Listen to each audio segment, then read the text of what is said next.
Yes, this is in effect with the agreement of the entity, David. We welcome you here and your questions. You may proceed as you wish. I like you to provide some information or insight or wisdom, like to everyone in the room. We are recording this. Maybe the people interested in growing themselves, like workers, need to hear something to guide them to be a better person or be better for the world. Hey, you know what we need. Thank you. How to be a better person. Yes. Well, love yourself and love others as you would love yourself. And that's pretty much it. It doesn't take a lot of imagination, except it's believing that you are a good person, and that's where you begin this kind of a journey. Entity David was talking a little bit about self-love in this way. That's important, and in fact, tantamount to a good and balanced physical and psychological existence. You were speaking earlier here of spirituality. How does one become more spiritual? And we look and say, how could you be less spiritual? You cannot be more spiritual, for you are spirit here manifesting in the moment in three-dimensional duality. That's what you are doing in this moment. You're pure spirit. And what you're observing appears to be real, but it is not real because you can only experience it in the moment. You're not experiencing it a second after you experience it. And you're not experiencing it a second before you experience it, only now. And that is the truth of all life and of all consciousness. So you are spirit walking in a physical form. Pinch yourself, yes? It hurts. That is what that is about. It's about being present. So if you wish to love yourself, first of all, you would understand that you are a spirit before you were a physical being. What was it before you came here? What will it be when you leave here? Energetically. You will be less the spirit energy that animates and motivates each of you in your own way, in its own way.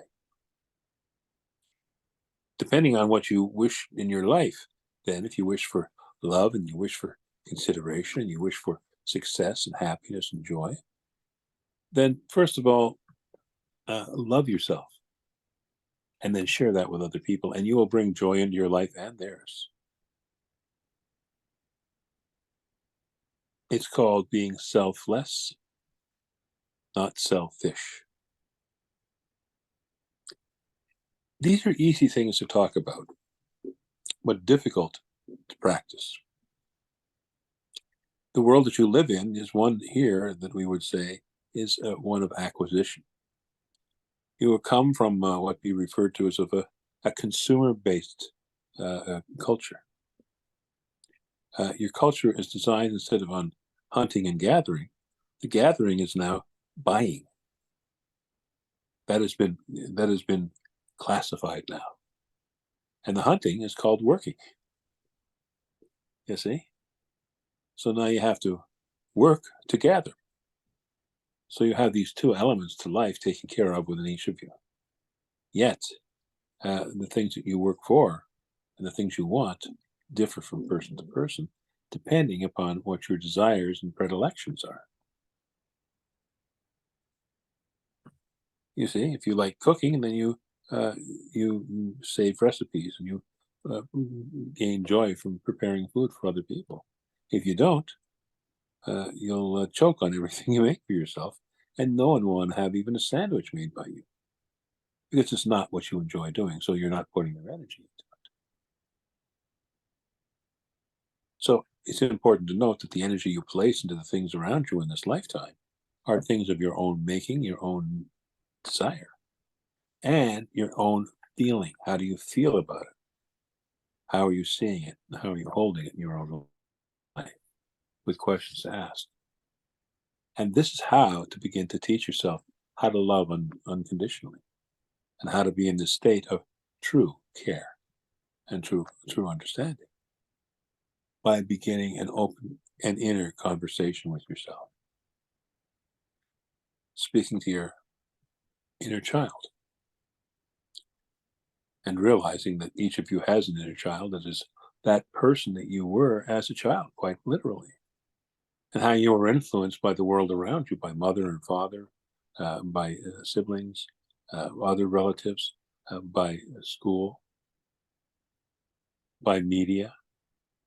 Today's world far more so than in other generations gone past. So there's even more to hold in the mind. So all of these lead into trying to find a degree of balance in life. And a balance means a balance of shall we say, practical consumerism and spirituality. How do you find a balance with them? Because quite frankly, your world right now is based mostly on acquisition. How much money do you have? What do you have? How big is your house? What kind of car do you drive? What kind of watch do you wear? Well, sunglasses, are they Da Vinci or what? And it is so on in this way. And this is how one determines one's status and how one determines one's degree of capability and power. That is your society. And that's what most people have to struggle with on a day-to-day basis, keeping up with the Joneses. Or is that the Pierre Cardins? Doesn't make any difference. It's the same thing, see? So it's a matter of determining what you do want to focus on, what you do want to concentrate on, and what you do want to make significant in your life. If things are important, you see, that make you feel significant, then you are in a life that you will never have enough, because there's always some new thing that you don't have that you have to go out and get. And if you can't afford it, well, then your life becomes less valuable to you. Other people don't even think about it. Each of you has your own choice as to what is and is not important for you. Those who believe and live and die on sports teams, yes, spend all their time looking at in sports bars, not drinking, but betting, watching all the sports, all of them, from one single spot, no exercise involved. But that still, nevertheless, is a passion. Somebody else may want to collect cars and can only collect small ones, but eventually saves all of their time and all their spare money just to drive a certain kind of car, have a car, and then another one and another one after that. Again, it is these things here that hold significance in your life. So it's a matter of determining what that significance is through your own experience, what makes you feel good. Now, there's nothing wrong with wanting these things or collecting them or having them. They're part of your cultural cycle. It's just a matter of determining what their value is to you in your life. And if you think that this isn't what you do want, that what makes you happier is being in the woods, in nature, being out on the water, sailing or swimming or paddling a little kayak somewhere, or traveling the world and going to international spots. Each person has their own way of feeling satisfaction, which is what makes the great diversity of consciousness within you all. Yet you all have the same basic needs. You're all born, you all live, you all die, period. That is the real essence of life. And many people spend most of their lives looking for something outside themselves to seek satisfaction from, rather than looking within their own selves to try and determine the nature and purpose of their own being. So when it is time for individuals to take themselves and to leave this earthly plane, those who have taken time to determine those things are ready to go on smoothly and effortlessly. And others who have not are faced with fear and uncertainty because they believe that they may be extinguished like a candle. So it is these things here that one can spend some time during their lives acquiring experience and information about. And that's where internal questioning comes from, where meditation comes from, and contemplation. It places one in a state of consciousness that's outside of the physical, outside of the mundane, as we would call it. So that when you go to this place in meditation, you can do it here. You can learn it greatly here through the use of qigong, not just through the physical movements, but doing it with your eyes closed and going through the whole experience, so your whole being experiences it. That is crucial. So methods of this type give you that opportunity to go inside, to connect with your eternal consciousness, your eternal being, in which you go in all directions and are in all places at the same time, which is where spirit is when you are not in the physical, or the illusory physical, as we would put it, in this way. So how does one get there? One can get there by questioning oneself, asking questions. There is a very good Buddhist koan that goes this way. Who is listening? See, who is listening? Well, if you're looking at somebody else, they are. If you're looking at yourself, well, I am. What a stupid thing to say to myself. But who is it within you that is listening?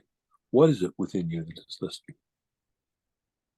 And that means you have to go deep down inside to find out who. And when you get to the point, when you don't have an answer to that, when you get to the point where it feels like your little brain is just going to cave in on itself, let go and let it happen. And when you do, you will come through the rabbit hole of consciousness and enter into the true understanding of beingness. That means you can continue doing whatever you want to do, but with peace inside of yourself, that you know you're not going to find the answer outside. You can get satisfaction with sharing what you know inside, outside, but you're not going to find the answer outside in any true way.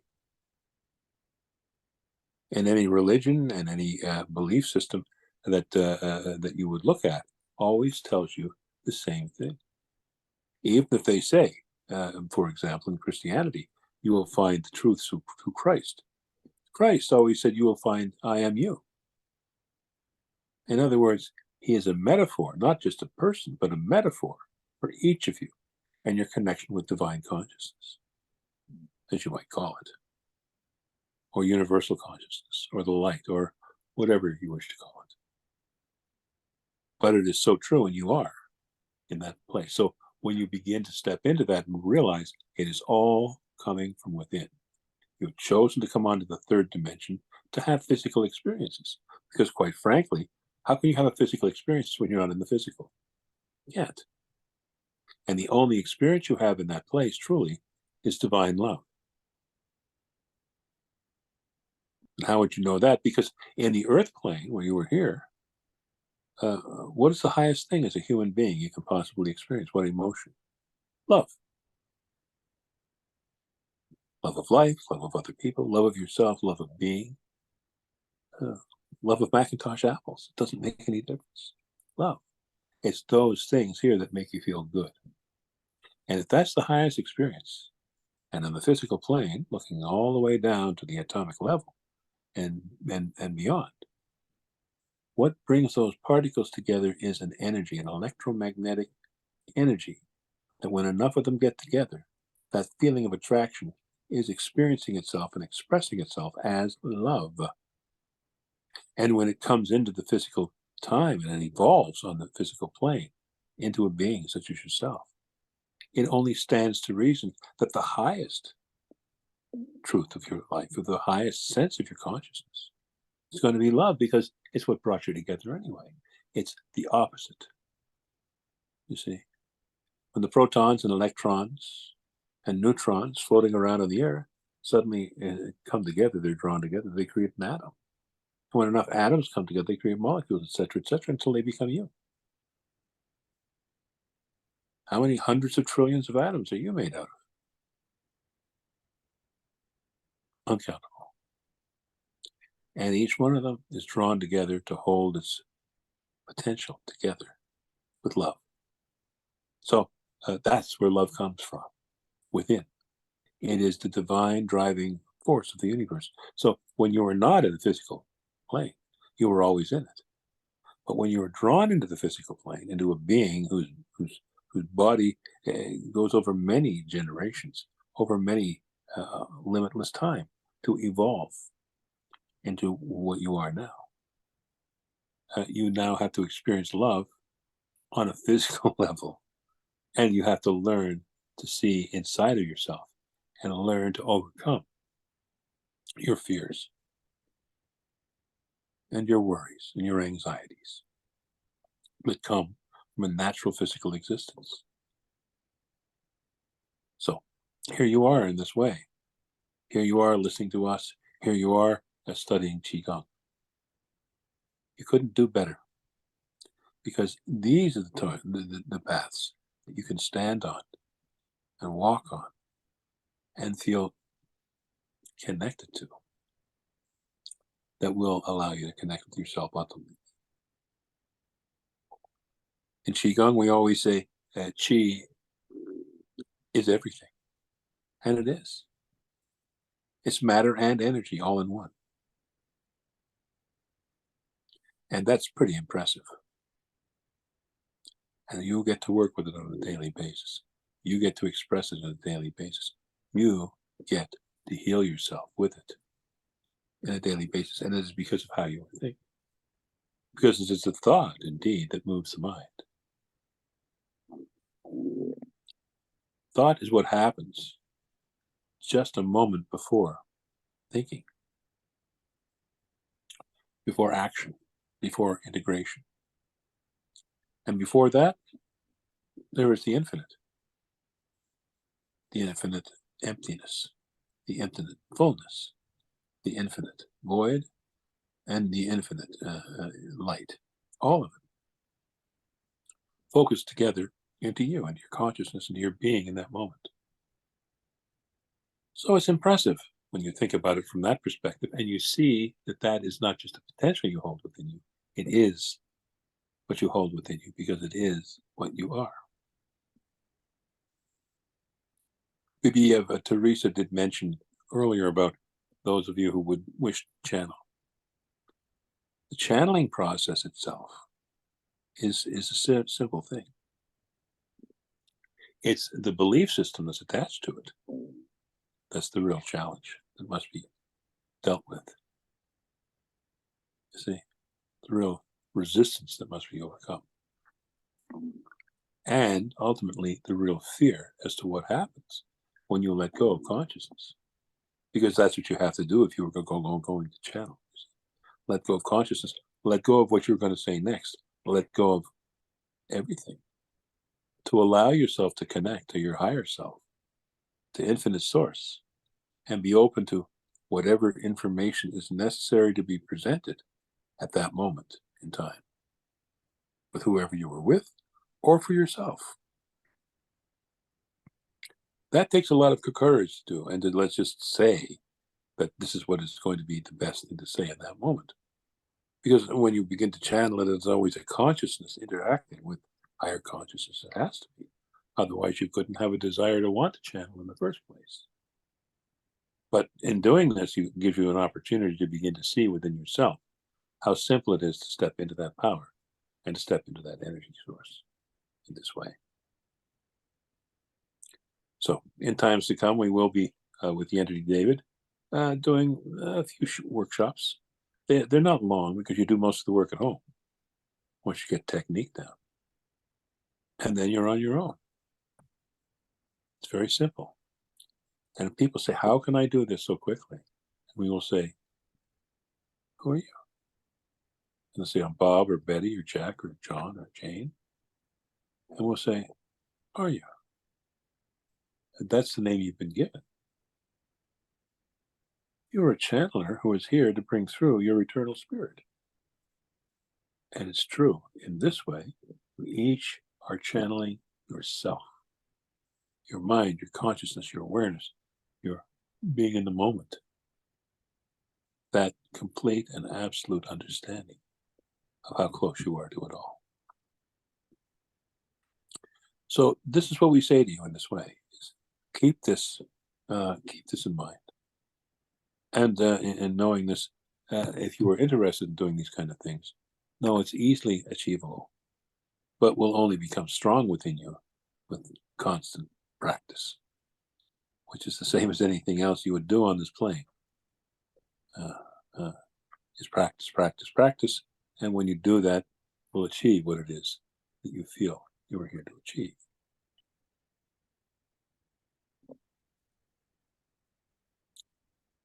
So these are the things here about love and care.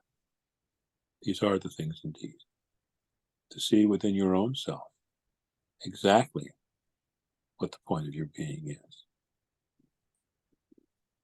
And all you can do to do that is to practice, to close your eyes, is to imagine, and set your mind to it. And just try it out. You are never, ever by yourself. Even when you're in a room that appears that no one else is in, you are there within it yourself. And when you close your eyes and go within, you step into universal consciousness. In other words, all of that which is. So you then become everything in that moment. Again, just by imagining. And if you're not feeling it, act as if you are. As we often say to people, fake it till you make it, because that is what belief is about. And understanding about your belief. In the words of Henry Ford, if you believe you can or you believe you can't, you are always right. So an important aspect of life is recalling the fact that you are always right, no matter what you think. So choose your thoughts wisely. Make sure they're always positive, proactive, and productive. In this way, you will always have what you need at your fingertips.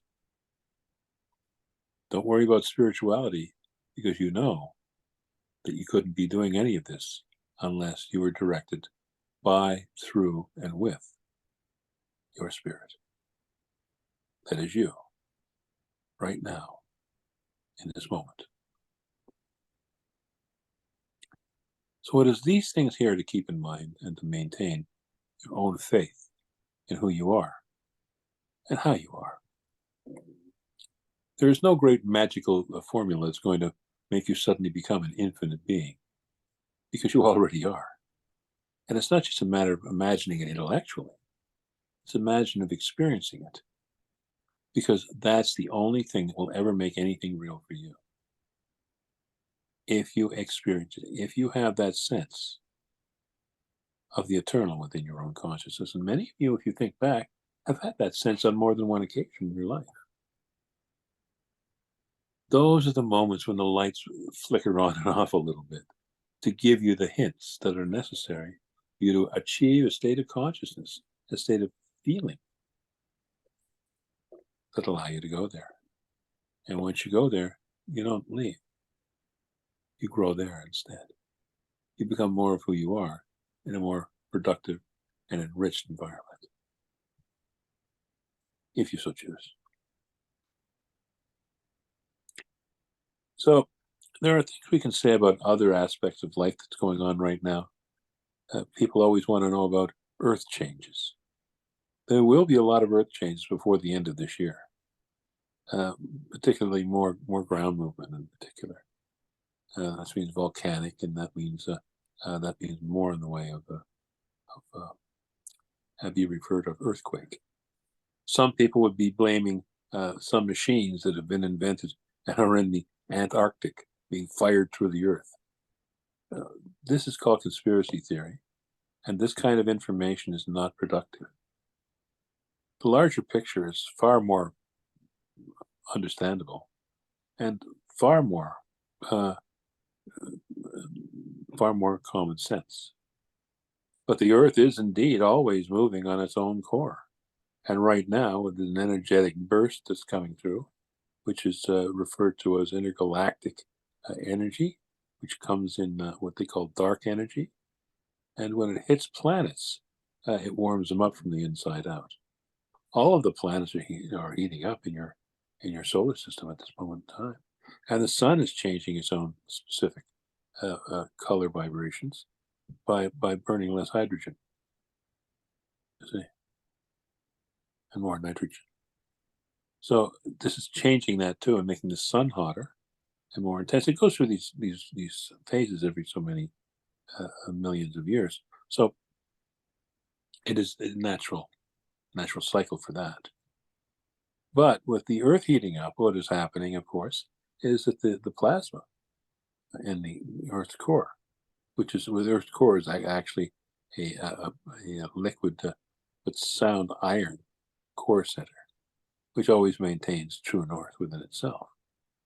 But the surface of the Earth, the crust, which we would see here, many of you believe is very deep, is thinner on the Earth's circumference than the shell of an egg. So it's not very thick in relationship to the inner core. So as the inner core heats up again with this energy vibration that's coming right through the Earth, this dark energy, it is heating it up. It is making it more mobile. In other words, more slippery. So imagine you have an Earth, and around the outside, of course, the crust. And as the Earth heats up, and it creates more in the way of the mantle, as it were, yes, and then it becomes more slippery, and it begins to move as the Earth is rotating. It's slowly rotating and bulging to one side and moving down. Right now, it's moving from north to south on your side of the world. That means it's moving down towards the equator. Northern areas are moving down towards more temperate zones, and other zones are getting colder as they move up. But so far, from Siberia and places of that nature, there's not really much for notice. See? But it is creating a lot of movement. Hence, the melting of the ice cap, north and south at the same time. Because the bottom is also moving up at the same time. It's moving up toward the equator, while the one on North Pole is moving down toward the equator. South Pole is moving up to the equator as the whole Earth moves on its own liquid core. This is going to take quite some time, but you're already experiencing it now because it's particularly sped up. And you would find that that the refer of true north has moved from the North Pole into Siberia. And that's a distance of thousands of kilometers. So it has moved the Earth. The electromagnetic energy of the Earth does not change. It always remains the same because of the core. But as the top moves, some of the electromagnetic comes with it. But the electromagnetic of the planet itself is irrefutable and does not move. It does not flip.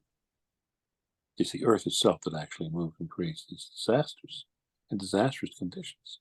Sometimes big slips happen. People are worried about whether the Earth is going to get hit by a comet when the Earth is actually moving on its own core, like a merry-go-round right now.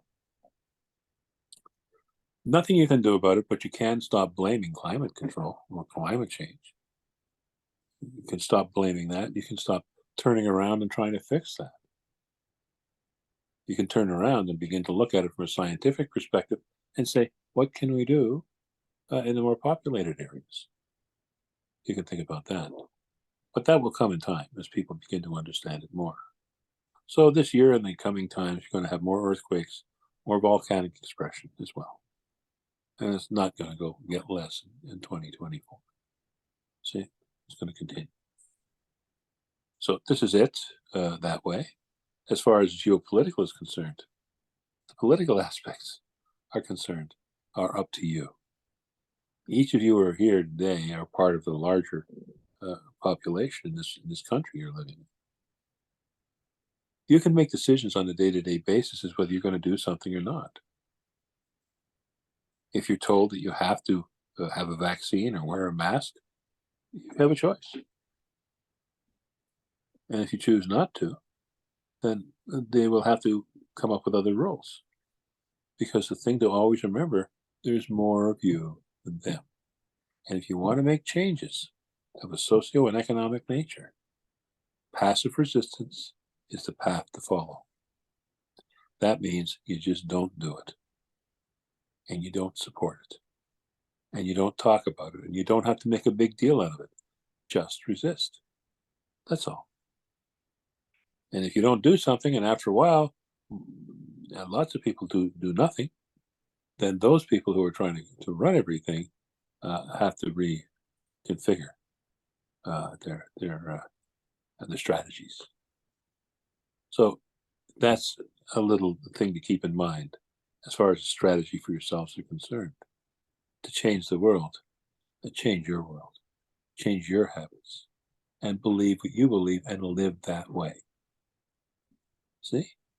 You don't have to convince anyone you're right or wrong, but you will find that the things that you find unfair, inappropriate, and just plain wrong are not exclusively yours. You'll find that large portions of the population feel that way. And the more people that stand up and push back in that way, the faster things get changed. So that's a little technique that you might think about yourself. You don't have to get together with a lot of other people. Just keep yourself informed and say to yourself, you know what? I'm going to do this and I'm not going to do that. If a politician or a particular party does things a certain way and you don't like what they do and they're not consulting you, then you say fine. And then you don't vote for them the next time. And you do as little as possible to cooperate with what they're trying to shove down your throat. And the more that you do that, the less they're going to be able to do anything in that way, and they lose power over you and those around you because you're deciding to act differently. And it has always worked this way in society. You see, those who are doing it the most are those who influence it the most. Very simple and straightforward. So we're not suggesting here that you suddenly become, shall we say, rebellious. Simply, shall we say, resistant. And let's face it, to exist in this world you live in, you have to be very resistant to many things, including being emotionally, energetically, and politically bullied, and financially bullied by those in your society who act as if they run the show. And the only way to make them stop is to let them know they don't by passive resistance. You'll see, things change much faster in this way, much faster. So what we would have to say to all of you then about this year is to take it into your heart and to listen to some of the words we've had to share today. Now, nobody's had an opportunity to ask questions. There are lots of things we could cover at this moment in time and provide useful information on too, including the different conspiracies that are actually truths in your society. See? And more. But it's a matter now of, first of all, before you go out to change the world, change yourself first. As the saying goes, if you can't please anybody, you may as well please yourself. And when you do that first, you'll find there are many other people out there just like you who are doing the same darn thing. Because, you know, you get to a certain point and you're going to say, much as they said in the refer of movie called Network, I'm mad as hell and I'm not going to take it anymore. When you reach that point, you don't have to go out and throw rocks through windows or riot. All you have to do is resist and resist. And by the time enough of you resist, things have to be changed on the government level, on the social level, and certainly on the economic level if people are missing out. So just realize that. And don't be afraid to express it in whatever way is appropriate for you. So with those thoughts in mind, we have had plenty to share at this moment in time, and we would care to bid you farewell. We trust these words are of some form of service to you and the way you were thinking, and the kind of life you are living now. Have great faith in the world to come, your world in particular. Realize each of you is a critical thinker. You didn't get to where you are in this lifetime by going along with the status quo, did you now? Critical thinking is essential to changing the world. Very important. Very important indeed. So, with this in mind, we ask you to go in peace, love, joy, and harmony, and continue to walk on the path of the Masters. We send you all great blessings. Uh-oh. Blessings for a wonderful and powerful future. We